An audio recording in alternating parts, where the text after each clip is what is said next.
Hey guys, Xlice here. If you're looking for the flagship character of 3.x similar to what Cart was for 2.x, look no further. This is your gal, Aemeath. I will call her Amy for the rest of the video since it's a cute nickname for a cute character. She is your fusion sword-wielding main DPS that focuses on combo attacks between her human form and her mech form. In this video, I'll break down everything you need to know about her, how to play, how to build, how to team, how to Amy. Also, just a reminder that I stream every night on Twitch covering multiple gachas, so check my community out when you got some spare time. This video is split up into a 14-minute guide, including 3 minutes for sequence nodes and 7 minutes for showcases. Refer to timestamps for what you need. Disclaimer that things are subject to change for full release, and with that out of the way, let's get started.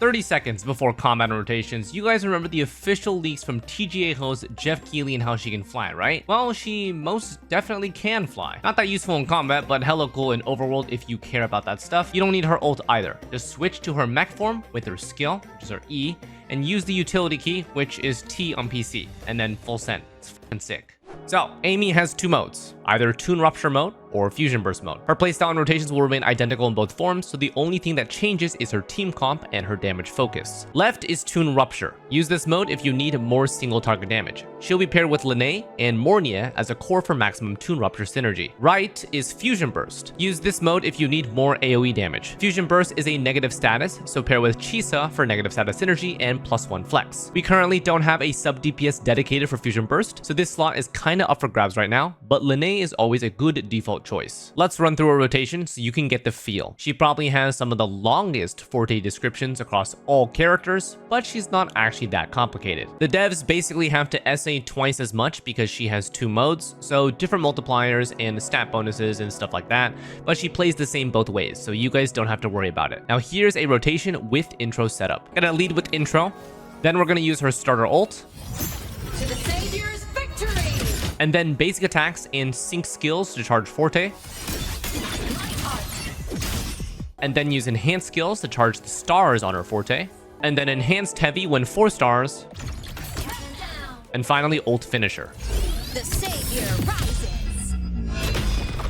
You can use her echo whenever you want during this. At first glance, it may seem that there's a lot going on, but it's actually not that bad. So let's take a look at her Forte. First bar is the base Forte. Basic attacks and sync skills will charge that up normally, and you also get a small boost from using intro and the starting ult to jumpstart her rotation. Now, what is a sync skill? Periodically, when you are spamming basic attacks, her skill will change icon. Press this icon to use her sync skill in either form, deal extra damage, gain Forte bar, and shift to the other form. You'll be weaving these in between basic attacks to generate that Forte bar and for a kind of a smooth rotation. Now, when the bar is at least half, so like the left bar is filled, she can use an enhanced skill. Enhanced skill is only available after basic attack 4 or the last in her basic chain, so you'll need to be doing autos to use it and also not using her sync skill in between. All you need to do is wait until it lights up on your toolbar after doing some basic attacks and you're good. Enhanced skill is the only one that lights up, so you don't need to worry about doing an accidental sync skill in the middle. Using an enhanced skill gives you a star on her Forte bar. 4 stars activates her enhanced heavy. In order to use enhanced heavy, she needs to be in ult form. So you lead with ult right after intro usually, so this is built in. If you aren't in ult form, her heavy attack just won't light up, so you can't use it anyway. Once enhanced heavy is used, she can then use her ult finisher, and her Forte bar is very sparkly. After that, her rotation is done and you can outro. Now playstyle wise, it kind of gives me Augusta vibes because of the multiple different Forte things you need to charge. Notice that you need 4 stars to use her heavy, and her enhanced skill only gives 1. You'll get 2 more stars from her intro skill and the first ult, which give 1 each. So every rotation when you enter with intro and set up ult right after, she'll be at 2 stars already and a little bit of base Forte bar.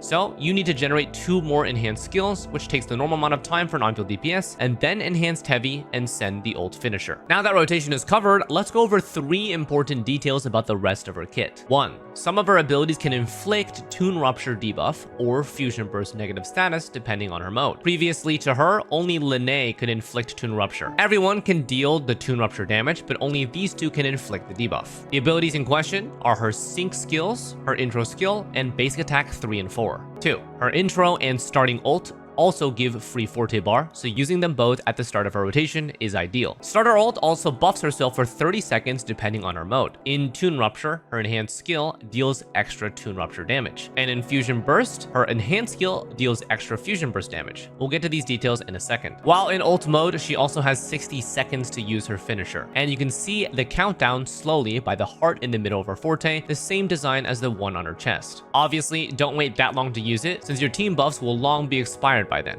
But if you are a quick swap enjoyer, you can freely swap her out and her ult doesn't expire. So you'll maintain all your Forte progress between character swaps and her ult form. Again, just watch out for buffs expiring. 3. Her strongest hitting abilities besides her ult finisher are going to be her enhanced skills and enhanced heavy. These abilities and of course her actual ult are all considered liberation damage, so she's going to enjoy Lynae's outro buffs. Her enhanced skills also have extra bonuses for Toon Rupture or Fusion Burst depending on the mode. In Toon Rupture mode, she deals extra Toon Rupture damage independent of the enemy's actual tune state, and the damage multiplier is increased by 20%. If she's in her ult form, this doubles to 40%. In Fusion Burst mode, she detonates all Fusion Burst stacks on the target while not removing the stacks for free extra explosion damage. Now, there's a bit of technicality between Fusion Burst and this Fusion Trail, which she also enables, but TLDR, the more stacks, the more damage. The calculation is a little bit confusing because it's split between Fusion Trail and Fusion Burst, which stack 30 and respectively are different related. She'll consume Trail stacks to deal damage first, and then her ult plus the active damage by 2.05 damage. So the damage multiplier of Fusion Burst starts off at 300%. The baseline double is 0% on her ult. And lastly, her own buffs. Top Forte node. In Rupture mode, teammates inflicting or dealing Rupture damage increase Aemeath's crit damage by 20% stacking 3 times, 60% total.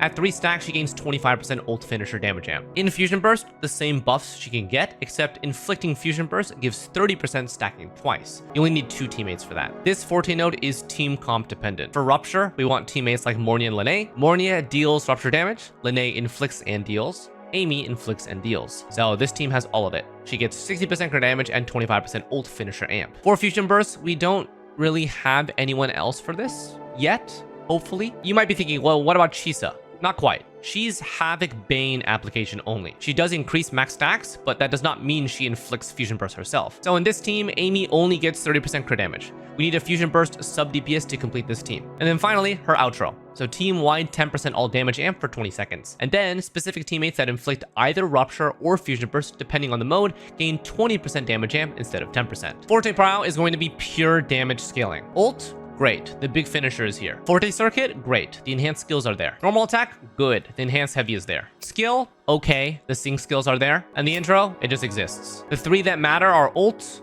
Forte, and normal attack. They have the 3 major abilities that are all considered liberation damage. Skill and intro are as you please. Refer on screen for specific recommendations. Now let's talk about weapons. Her signature has quite a juicy mixture of more rare bonuses besides crit and damage bonuses. 24.3% crit rate secondary to help her build easier, 12% all damage bonus, and her lib damage ignores both 32% defense and 10% fusion res. Lib damage includes her ult finisher, her enhanced skills, and her enhanced heavy. All of these are the hardest hitting parts of her kit. These bonuses will all be active on near 100% uptime, since she'll be inflicting the Rupture or Fusion Burst debuff very consistently during her rotation. Now, as a sword user, here are other possibilities that you can use. Emerald of Genesis is still fine, providing the same 24.3% crit rate, extra regen, and 6 to 12% attack. Now, the Battle Pass Feather Edge is probably the second best choice, with purely offensive bonuses that directly benefit her. 20.2% crit rate, 7.2% attack, and 10.8% lib damage at R1 for about 18% stat, not including the crit. At R5, it becomes quite a beefy stat stick for her, providing 57.5% total stat besides the crit. And obviously, the base attack is lower. Now, besides those 2 alternative weapons, there aren't that many good options for her. If you're planning on investing in Aemeath, I do recommend her signature for this reason. 32% defense ignore and 10% fusion res ignore simultaneously is kind of insane to put on one weapon, especially at R1. Expect at least a 25% DPS increase over the closest competitor, if not more. Now onto echoes. So we got a new 5-piece set, the Trailblazing Star set, that is specifically tailored for her. Main echo will be Sigillum for extra 25% lib damage bonus, and the 2 and 5-piece set bonus provides 30% fusion damage and 20% crit rate, allowing you to cap her build stats to 80% crit rate and achieve 100% in combat. Total stat for this comes out to 55% damage bonus and 20% crit rate, including the main echo. Other sets while you work towards this will be 5-piece Flaming Claw print, which is bringing back Lupa's signature set with Lioness as your main echo. 24% damage bonus from Lioness from both the fusion and the Resonance Lib, combined with 45% from the set bonus, gives 69% total stat. Only problem is no crit rate. We also have things like 5-piece Molten Rift, which also works with the Nightmare Infernal Rider as the main echo for slightly less stat at 64% total. Those are going to be your alternatives. Aim for 5-piece Trailblazing Star as soon as you can for that very valuable 20% crit rate. For main stats, pretty straightforward. Crit 4 cost, usually crit damage, fusion or attack for 3 cost, and then attack. All of the weapons that I recommended for her provide crit rate secondary stat, so crit damage 4 cost is the best option. With her 5-piece set, reaching 80% crit rate in the stat page will be a very attainable goal, so she has no real need for a crit rate 4 cost. If you're newer and don't have a crit rate weapon, then you might need a 4 cost crit rate temporarily. For the 3 costs, mix and match attack or fusion damage as you please. Her main team seem to have a heavy amount of damage bonus and damage amp, leaving attack potentially behind, but she does have Forte stat nodes and the 1 cost echoes, so it's hard to say. I would say an optimizer is best here, and expect the DPS difference to be within like 2%. Now the media server fixed echoes that you see here are running a double fusion, so that's what my damage will be based off of. Now a quick stat check for Aemeath. With fixed echo stats that provide double crit, attack, and regen on every piece, this is what we have. 2.4k attack, 68.8 crit rate, which is 88.8 in combat, 257 crit damage, and 134 ER. 68.8% crit rate is with the lowest amount of crit rate at 6.3% on every piece. To reach 80% here for 100% in combat,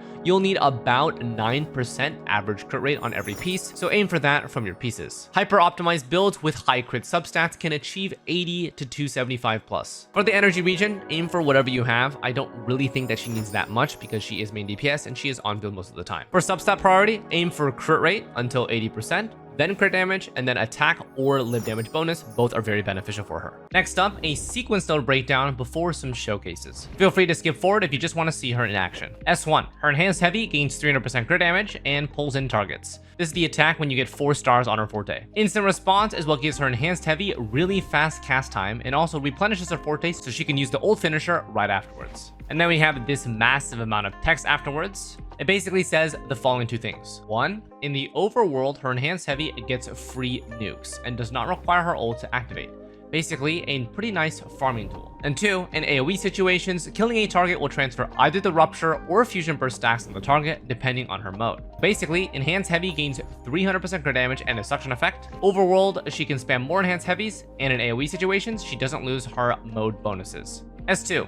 There's a little bit of stuff here. Basically, TLDR, everything related to her enhanced skill deals double damage. The first part is her actual enhanced skill gets 2 times final damage or double damage. The different names is just human form versus mech form. And then this part, this bottom part, is talking about the rupture and fusion burst part from her enhanced skill. Rupture stacks can stack up to 2 times more final damage, which is double damage.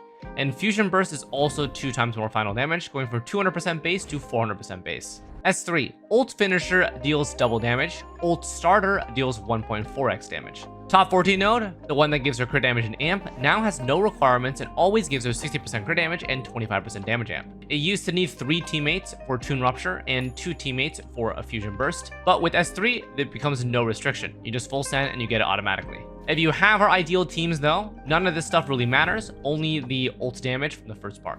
S4, very typical team-wide damage bonus here, gives 20% ult damage bonus. S5, Starflux, which is her special flight stamina, independent of the normal stamina, it will reset to 100% after you kill an enemy. So this is pretty useful for Overworld. Basically allows you to fly, kill stuff instantly with her S1 enhanced heavy, and then fly again over and over. And then the rest of this is just a death prevention ability. She does not die when taking fatal damage, instead becomes a 2D ghost, shields allies, and then revives with full HP and 30 ult energy. Pretty cool, just a survivability thing. S6, enemies take 40% more lib damage from Aemeath, and now her Toon Rupture and Fusion Burst can crit. They have a fixed crit rate of 80% and a 275 fixed crit damage, so you don't have to build stats for it. This also does double the max limit of Rupture and Fusion Burst related stacks applied by her teammates, so she just deals way more damage overall. In general, she is going to hit like a truck, and I'm excited to see how strong she is in my S0 to S6 showcase. By default, it looks like she's getting basically double damage to all parts of her kit, so we should be hitting some juicy numbers. Okay, now for teams and showcases. With 2 modes, she's got 2 basic setups. We got the Toon Rupture setup. This looks like Mornye plus Lynae plus Aemeath.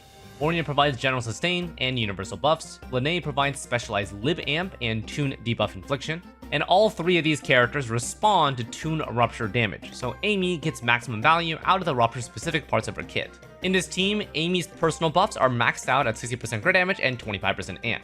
Fusion Burst Premium looks like Chisa, plus a Fusion Burst sub DPS that we don't have yet, and Aemeath. For now, we cannot unlock the true potential of this team, so we'll use Lynae as a sub DPS for now. She's the best standalone unit to buff Aemeath regardless of Fusion Burst or Rupture mode, so if you have Lynae, you'll probably keep these two together for a bit. In this team, Aemeath's personal buffs will only achieve 30% crit damage and no amp. She'll need that Fusion Burst sub DPS to achieve the 60% and 25% amp. Naturally, this means that this team comp will be slightly weaker than the Rupture comp for the time being. On the screen here are 4 setups that I've selected that satisfy my curiosity. This is not an exhaustive list of team comps you can use, but at least it will give you some metrics on what's super strong for her. We have Premium Rupture with Mornye and Lynae. We have Temporary Fusion Burst with Chisa Lynae. We have Mono Fusion Rupture with Mornye Lupa. And we have lowest investment F2P budget with Shorekeeper and Jianxin. All units are using their signature weapon with signature echo sets. For each of these showcases, I've decided to compare 1 rotation boss HP, total time to clear TOA and how many rotations are needed, and total tune breaks used. First up, Premium Mornye Lynae Aemeath on Rupture mode. This comp is our strongest single target setup right now, accesses the most tune breaks, and clears the boss in the least number of total rotations. Aemeath's specific rotation is doing intro, ult, basic spamming with 2 sync skills, and then 2 enhanced skills, and then enhanced heavy plus echo into ult finisher. This is the easiest way I've found to get exactly enough Forte bar for her ult finisher. Aemeath's nuke hits 466k, first rotation deals about 60% of the boss's HP, and fast forwarding the rest, clears the boss with 3 minutes 51 seconds left using just under 2 rotations. We did not even use the second ult finisher, meaning this comp still had another 450k nuke that it could send within the next 5 seconds. Within these 2 rotations, it is possible to tune break 3 times thanks to the team's crazy off-tune build-up rate, adding an extra 260k flat damage each time.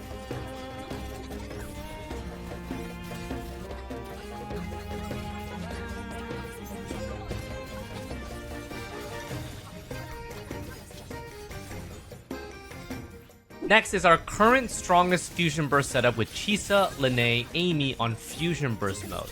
This comp is our strongest AoE setup right now, which still does good damage, but Aemeath's personal damage suffers due to the incomplete team. You'll notice that the tune breaks in this team only incorporate Lynae's damage since Aemeath's on a different mode, and that there's a lot more Aemeath fusion numbers on the screen due to Fusion Burst damage. Aemeath's rotation does not change at all. We are still doing 2 sync skills, 2 enhanced skills, 1 heavy, and 1 ult finisher. Aemeath's nuke here only hits 278k, but the first rotation team still does around 50% of the boss HP, and fast forwarding the rest clears the boss with 3 minutes and 45 seconds left using 2 full rotations. In 2 full rotations, we did do 2 tune breaks, each dealing 230k, so expect about 1 per rotation.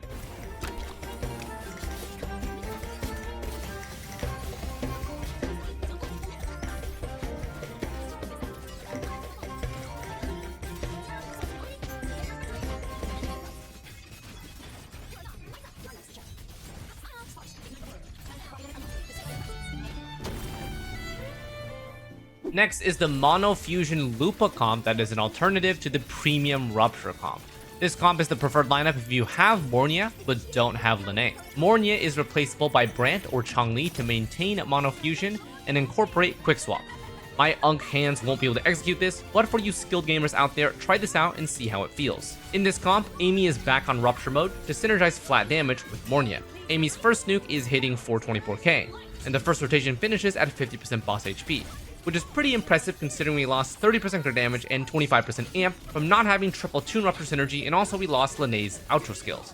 Looks like Lupa's value is scaling pretty well for Mono Fusion here. Not only that, but the total clear of this rotation is very close to the Lynae setup at 3 minutes 49 seconds left, and a massive overkill on the ult finisher hitting 476k. In this team, we're also able to get 3 tune breaks in 2 full rotations, equaling the Lynae setup.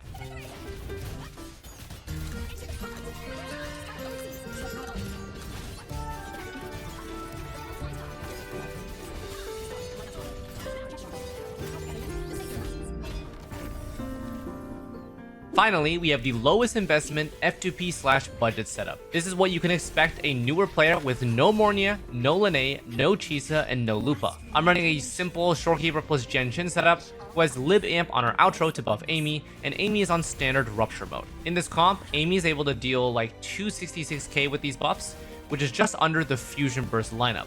But our first rotation is only able to chunk about 30% of the boss HP. Fast forwarding all the way, the damage stays pretty consistent the entire time. 3 full rotations with 3 tune breaks took until 3 minutes and 5 seconds left, and we got to 90% of the boss's HP. At this point, we are under the 3-star clear time, so I didn't bother clearing the rest.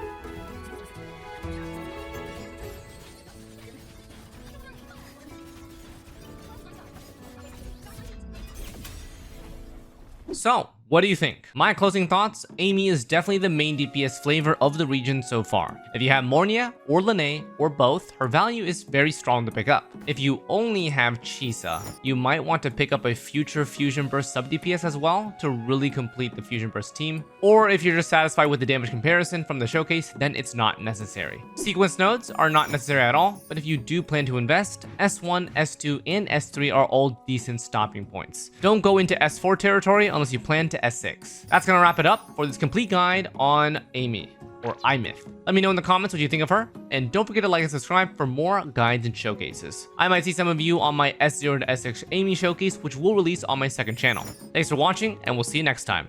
Take care.